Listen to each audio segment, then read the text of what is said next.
যখন মাদকদ্রব্য পান করবে, মাদকদ্রব্যের সঙ্গে সম্পৃক্ত হবে, পৃথিবীতে যত মাদকদ্রব্য রয়েছে, যত নিশাদ্রব্য রয়েছে, আল্লাহর নবী জনাবে মুহাম্মদুর রাসূলুল্লাহ সাল্লাল্লাহু আলাইহি ওয়াসাল্লাম যে সমস্ত মদই হচ্ছে হারাম, যাবতীয় নিশাদ্রব্য বস্তু হচ্ছে মদ, আর সমস্ত মদ হচ্ছে হারাম। মদ, চুয়ানি, ওপিয়াম, প্যাথেডিন, ম্যাথেডিন, ফ্যান্সিডিল, ডাল, বাবা, গাঁজা, ভাং, চরস, চুরুট, সিদ্ধি, হুক্কা, বিড়ি, সিগারেট, তামাক, জর্দা, গুল, যত বস্তু রয়েছে সমস্ত বস্তুকেই আল্লাহর নবী বলছেন এক বাক্যে হারাম। এই নিশাদ্রব্যের মধ্যে যারা মত্ত থাকবে, ব্যস্ত থাকবে, পান করবে, তখন ওই ভয়াবহ তিনটি বিপদের এক বিপদ নেমে আসবে। বিসমিল্লাহির রাহমানির রাহিম। ওয়াল কুরআনিল মাজিদ। বাল আজিবু আন জাআহুম মুনযিরুম মিনহুম فقال الكافرون هذا شيء عظيم أإذا متنا وكنا ترابا ذلك رجع بعيد قد علمنا ما تنقص الأرض منهم وعندنا كتاب حفيظ بل كذبوا بالحق لما جاءهم فهم في أمر مريج بسم الله الرحمن الرحيم اتل ما أوحي إليك من الكتاب وأقيم الصلاة إن الصلاة تنهى عن الفحشاء والمنكر ولذكر الله أكبر والله يعلم ما تصنعون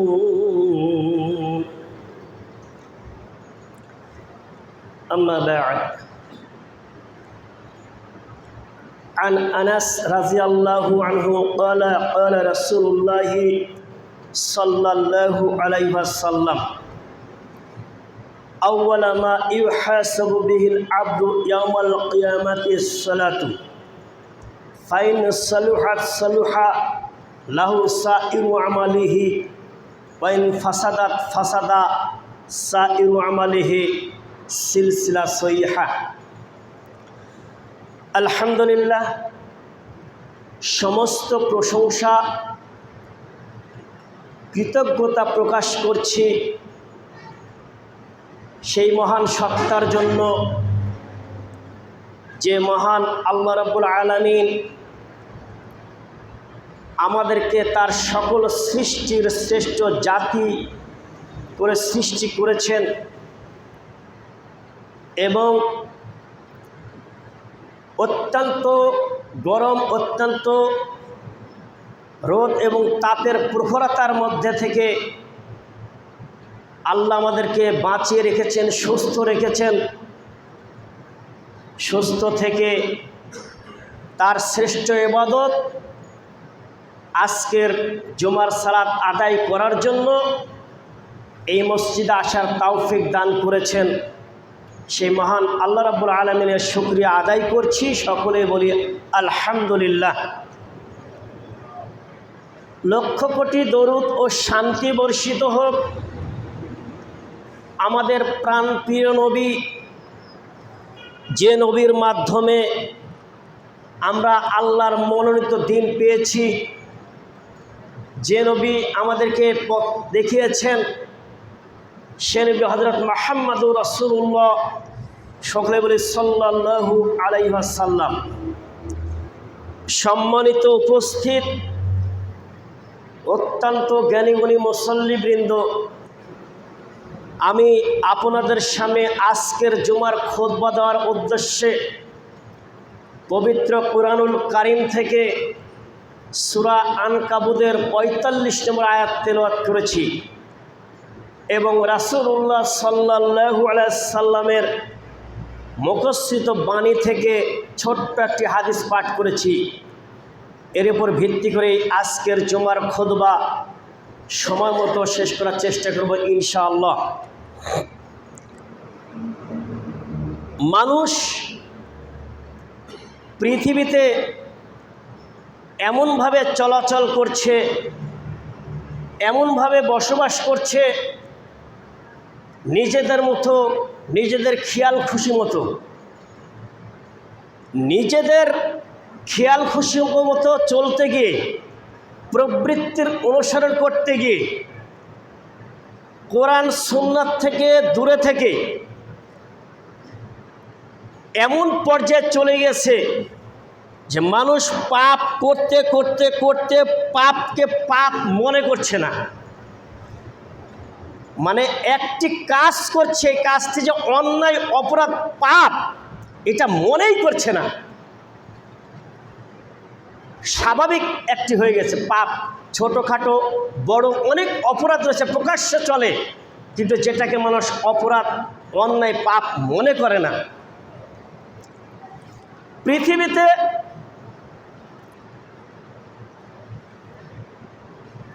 আল্লাহ রাব্বুল আলামিন যে আমরা যে গ্রীষ্মকাল এবং শীতকাল পেয়ে থাকি, অত্যন্ত শীত এবং অত্যন্ত গরম, দুইটা গ্রীষ্ম আমরা পেয়ে থাকি।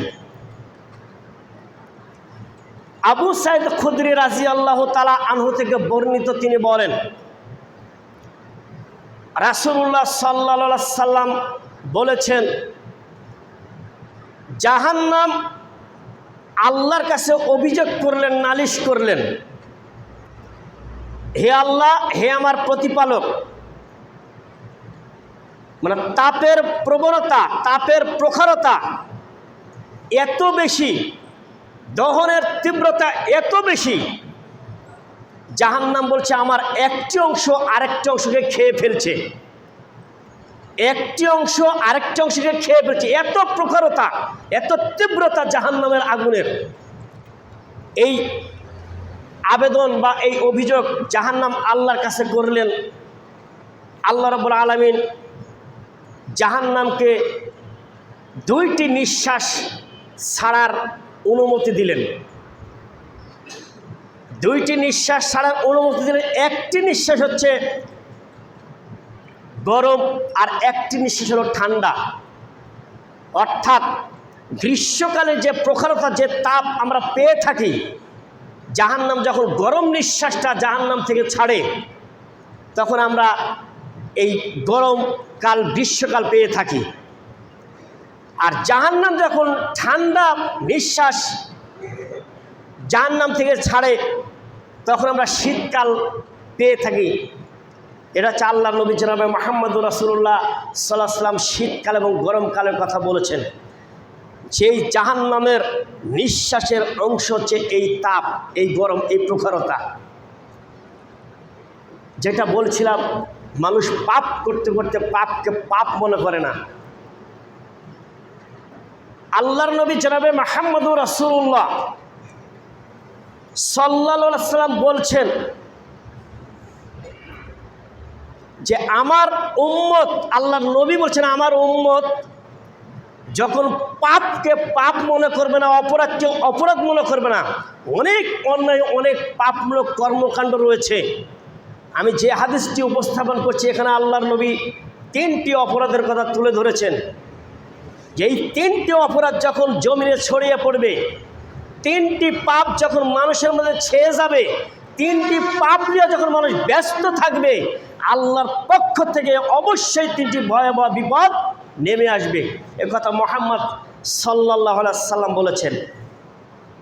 নাম্বার 1, আল্লাহর নবী জনাবে মুহাম্মদুর রাসূলুল্লাহ সাল্লাল্লাহু আলাইহি ওয়াসাল্লাম বলেছেন, যখন আমার উম্মত নেশাদ্রব্য পান করবে, যখন মাদকদ্রব্য পান করবে, মাদকদ্রব্যের সঙ্গে সম্পৃক্ত হবে, পৃথিবীতে যত মাদকদ্রব্য রয়েছে, যত নেশাদ্রব্য রয়েছে, আল্লাহর নবী জনাবে মুহাম্মদুর রাসূলুল্লাহ সাল্লাল্লাহু আলাইহি ওয়াসাল্লাম যে সমস্ত মদই হচ্ছে হারাম, যাবতীয় নেশাদ্রব্য বস্তু হচ্ছে মদ, আর সমস্ত মদ হচ্ছে হারাম। মদ, চুয়ানি, ওপিয়াম, প্যাথেডিন, ম্যাথেডিন, ফ্যান্সিডিল, ডাল, বাবা, গাঁজা, ভাং, চরস, চুরুট, সিদ্ধি, হুক্কা, বিড়ি, সিগারেট, তামাক, জর্দা, গুল, যত বস্তু রয়েছে সমস্ত বস্তুকেই আল্লাহর নবী বলছেন এক বাক্যে হারাম।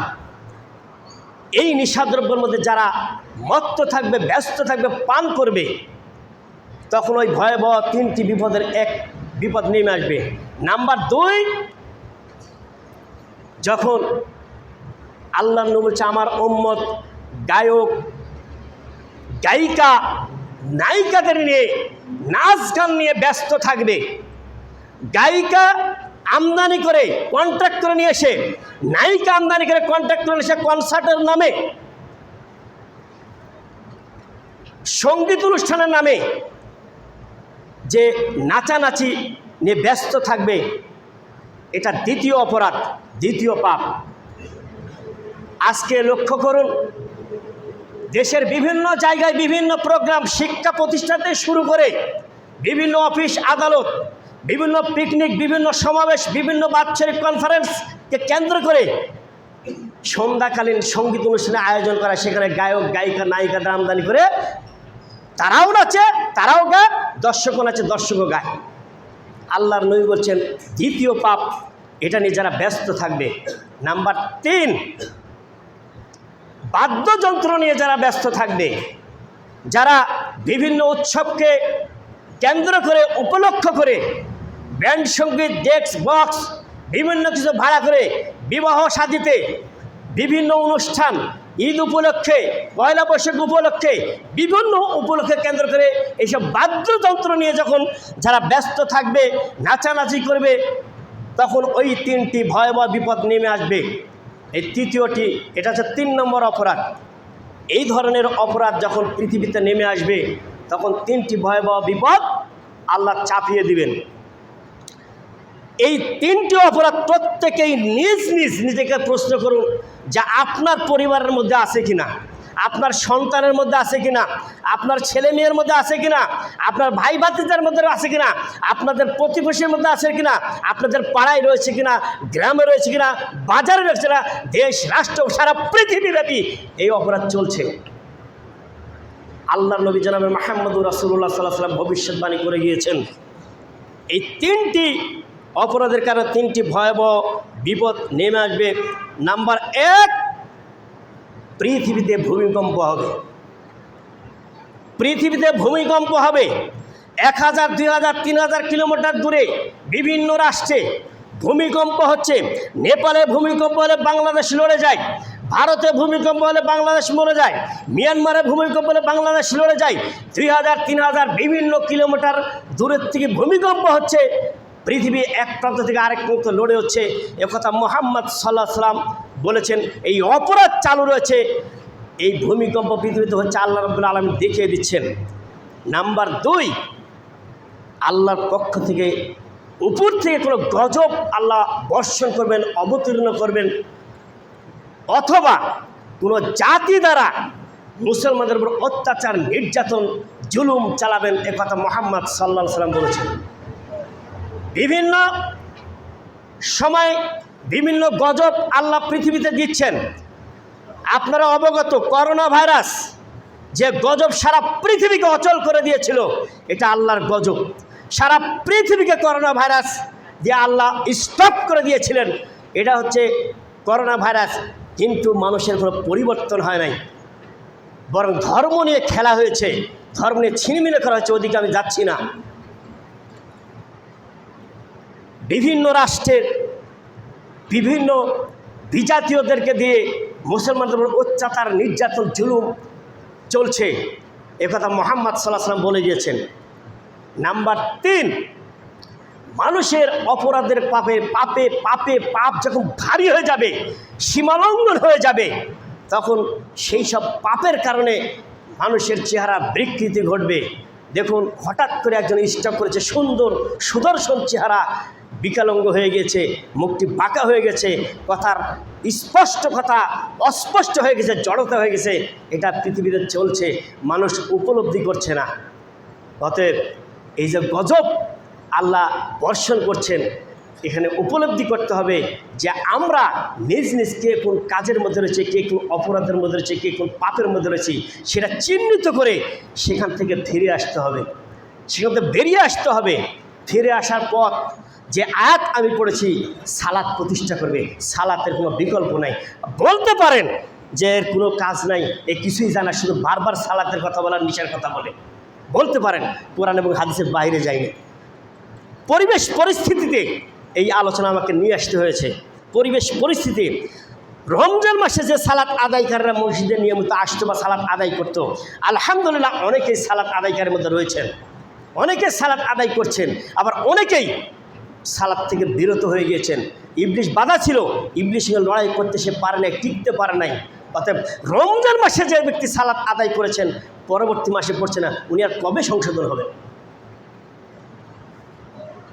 মহান আল্লাহ সূরা আনকাবুতের ৪৫ নম্বর আয়াতের মধ্যে বলছেন, আমি আয়াতের শুধু অংশ নেব, সময় কম। আল্লাহ বলছেন আকিমুস সালাত, সালাত প্রতিষ্ঠা করো। ইন্নাস সালাতা তানহা আনিল ফাহশাই ওয়াল মুনকার, নিশ্চয় সালাত অশ্লীল অশোভনীয় পাপমূলক অন্যায় কাজ থেকে বিরত রাখবে, কথা আল্লাহ বলছেন।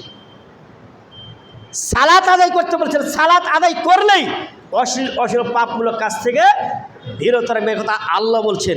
এখন যারা সালাত আদায় করেন তারা বলতে পারে আমরা তো সালাত আদায় করি, কিন্তু প্রত্যেকেই সালাত আদায়কারী যারা রয়েছেন নিজ নিজ নিজেকে প্রশ্ন করেন, আপনি কি পাপমুক্ত?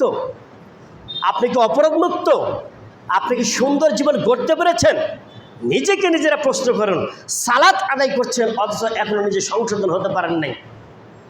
আল্লাহ রাব্বুল আলামিন সূরা মাউনের মধ্যে বলছেন, ফাওয়াইলুল লিল মুসাল্লিন, দুর্ভোগ ওই সালাত আদায়কারীর, দুর্ভোগ ওই সালাত আদায়কারীর, আল্লাযিনা হুম আন সালাতিহিম সাহুন, যারা সালাতের মধ্যে উদাসীন,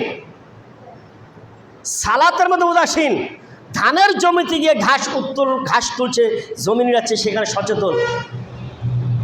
বাজারে বাজার করতে যাচ্ছে, মাছ কিনছে, সেখানে সচেতন, অথচ সালাত আদায়কারীর ক্ষেত্রে সচেতন না। পরবর্তী অংশে আল্লাহ বলছেন আয়াতে যে এক শ্রেণীর মানুষ রয়েছেন যারা সালাত আদায় করে মানুষকে দেখানোর জন্য, দুর্ভোগ তাদের জন্যই। আর সফল কাম কারা? সূরা মুমিনুনের ১ নম্বর আয়াতে আল্লাহ বলছেন কদ আফলাহাল মুমিনুন, ওই সব মুমিনরাই সফল কাম। আল্লাযিনা হুম ফি সালাতিহিম খাশিউন, যারা সালাতের মধ্যে ভয় ভীতি নিয়ে সালাত আদায় করে, আল্লাহর ভয় আল্লাহর ভীতি নিয়ে সালাত আদায় করে, সালাতের রুকু সেজদা খুশু খুজু ঠিকঠাক মতো আদায় করে, তারাই সফল কাম। আলহামদুলিল্লাহ। অতএব পাপ মুক্ত থাকতে হলে সালাত আদায় করতে হবে। আল্লাহ বলছেন সালাত আদায় করলেই সালাত অশ্লীল অসুর পাপমূলক কাজ থেকে বিরত রাখবে ইনশাআল্লাহ। আমি ৫৪ বেজে গিয়েছে, এই মোনাজাত নিয়ে কিছু কথা বলতে চাচ্ছি। অনাবৃষ্টির কারণে বিভিন্ন জায়গায় ইস্তিসকার সালাত আদায় হচ্ছে। এই সালাতে হাত উত্তোলন করার পদ্ধতি বিধান রয়েছে।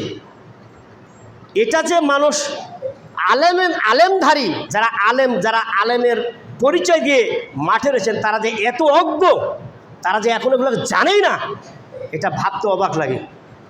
যে সহি আকীদার মানুষ যারা এই সালাতে মাঠে উত্তোলন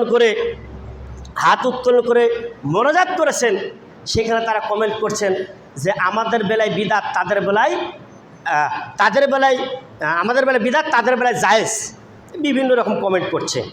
ডক্টর মুজাফফর বিন মহসিন সাহেব এই জুমার খুতবায় বৃষ্টি প্রার্থনার জন্য দোয়া করেছেন হাত উত্তোলন করে মুসল্লিদেরকে নিয়ে, সেটা ফেসবুকে এসে, সেখানে এই ধরনের বিভিন্ন রকম কমেন্ট। এই গর্ধবেরা এভাবেই বলতে হয় যে তারা এখন পর্যন্ত জানে না, তাদের উদ্দেশ্য করে বলছি, যেহেতু আমার বক্তব্য যেগুলো আমি মনে করি ইউটিউবে, ফেসবুকে, টিকটকে আমি দিয়ে থাকি, তারা দেখুক। এখন তাদেরকে বলতে চাই যে আপনারা এইভাবে এই সংকীর্ণতা থেকে বের হয়ে এসে আপনারা হাদিস দেখেন, যে জুমার খুতবা চলাকালীন অবস্থায়, আমি সংক্ষেপে বলছি, হাদিস নাম্বার হচ্ছে 1014, 1014, 1015, 1016, 1029। এই হাদিসগুলো আপনারা দেখে নেবেন। আমি সংক্ষিপ্ত মূল বিষয়টা তুলে ধরছি। যে হাদিসের মধ্যে রাসূলুল্লাহ সাল্লাল্লাহু আলাইহি ওয়াসাল্লাম খুতবা প্রদান করছেন। এক ব্যক্তি জুমার মসজিদে আসলেন, আল্লাহর রাসূলের মুখোমুখি দাঁড়ালেন, আল্লাহর নবীকে বললেন, ইয়া রাসূলুল্লাহ, অনাবৃষ্টির কারণে ধন সম্পদ নষ্ট হয়েছে, রাস্তাঘাট বন্ধ হয়েছে, অতএব আপনি আল্লাহর কাছে দোয়া করুন। আল্লাহর নবী জনাবে মুহাম্মদুর রাসূলুল্লাহ সাল্লাল্লাহু আলাইহি ওয়াসাল্লাম খুতবার মধ্যে হাত উত্তোলন, ইয়া দাইহি বলা, আল্লাহ রাসূল হাত উত্তোলন করলেন, অথবা বললেন, হে আল্লাহ, আপনি বৃষ্টি প্রদান করুন, বৃষ্টি বর্ষণ করুন। এই দোয়া আল্লাহ নবী জনাবে মুহাম্মদুর রাসূলুল্লাহ সাল্লাল্লাহু আলাইহি ওয়াসাল্লাম। তো এই বিষয়গুলা আপনাদেরকে বিনীতভাবে অনুরোধ করে দেখবেন, এবং আমরা যারা মসজিদে উপস্থিত যারা জানা নাই তারাও আপনারা দেখবেন, হাদিস নাম্বারগুলো বলেছি, এই হাদিসগুলো দেখবেন। এগুলো নিয়ে ব্যঙ্গ করার কোনো কারণ নাই। আপনারা হাদিস পড়েন, অন্ধ অনুসরণ থেকে ফিরে আসুন। হাদিসের মধ্যে গেলেই জুমার খুতবা চলাকালীন যে দোয়া রাসূলুল্লাহ সাল্লাল্লাহু আলাইহি ওয়াসাল্লাম হাত উত্তোলন করে করেছেন। শুধু একটা জিনিসই বলে থাকেন যে ফরজ সালাতের পরে রাসূলুল্লাহ সাল্লাল্লাহু আলাইহি ওয়াসাল্লামের জিন্দেগিতে ফরজ সালাতের পরে সম্মিলিত মোনাজাত আল্লাহর নবী করেন নাই। কোনটা কোথা থেকে কোন জায়গায় টেনে নিয়ে আসছেন। যাই হোক, যতটুকু আলোচনা করলাম, আল্লাহ রাব্বুল আলামিন এই আলোচনার থেকে শিক্ষা গ্রহণ করে যারা আমরা অন্যায়, পাপমূলক, অপরাধমূলক কাজের মধ্যে রয়েছি, সেখান থেকে ফিরে এসে সালাত আদায় করে সালাতের মাধ্যমেই আল্লাহর কাছে দোয়া করে, প্রার্থনা করে, অবশ্যই আল্লাহ দোয়া প্রার্থনা কবুল করবেন। আল্লাহ আমাদেরকে পরীক্ষা করছেন, এই পরীক্ষায় আমাদেরকে উত্তীর্ণ হতে হবে। আর পরীক্ষায় উত্তীর্ণ হতে তাকওয়াশীল হতে হবে। তাকওয়াশীল হয়ে আল্লাহর ইবাদত বন্দেগী করে সামনের দিকে অগ্রসর হতে হবে। আল্লাহ রাব্বুল আলামিন সকলকে যেন সেই তাওফীক দান করে, সকলে বলি আমিন। আমাদের আল্লাহ রাব্বুল আলামিন যেন আমাদের মাঝ থেকে যারা এই দুনিয়ার থেকে চলে গেছেন তাদেরকে আল্লাহ রাব্বুল আলামিন যেন কবরের আযাবকে ক্ষমা করে দেন। যারা উপস্থিত হয়েছেন, যারা অনুপস্থিত, সকলকে যেন মাফ করে দেন।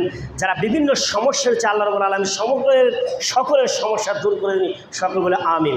বারাকাল্লাহু লানা ওয়া লাকুম ফিল কুরআনিল আযীম ওয়া নাফানা ওয়া ইয়্যাকুম বিল আয়াতি যিকরিল হাকীম।